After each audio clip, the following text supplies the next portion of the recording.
Le message est clair, le président de la République, chef de l'État, commandant suprême, a dit que vraiment il ne négociera jamais avec le M23. Ce sont des panthères, les pacotis, les vrais ennemis c'est le Rwanda.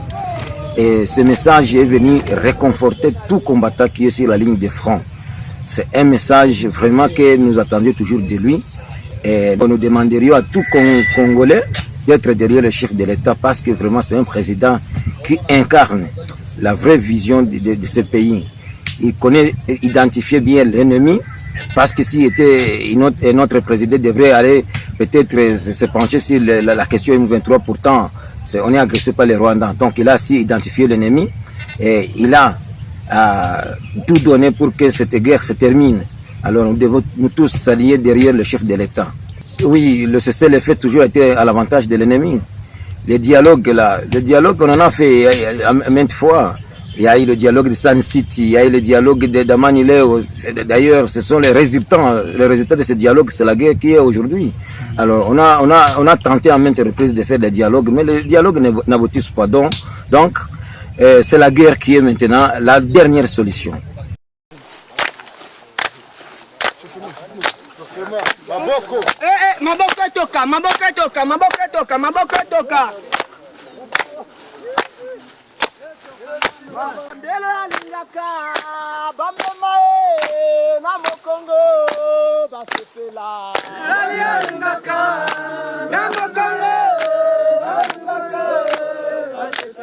Le peuple doit se mobiliser. Tout le monde se préparer pour confronter l'ennemi.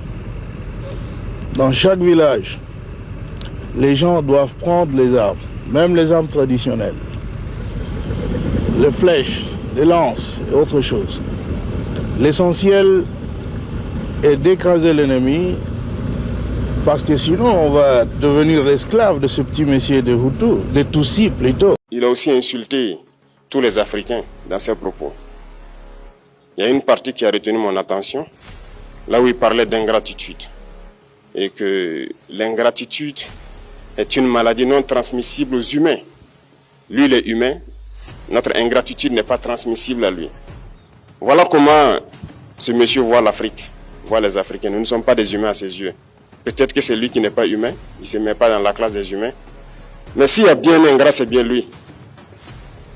Je pense que s'il n'est pas athée et qu'il prie, à chaque matin qu'il se réveille et qu'il prie, il devrait aussi prier les Africains. Parce que c'est grâce à nos ancêtres qu'il existe aujourd'hui une France. Il devra nous prier. À ses yeux, nous ne devons pas être des humains, nous sommes plus que des humains.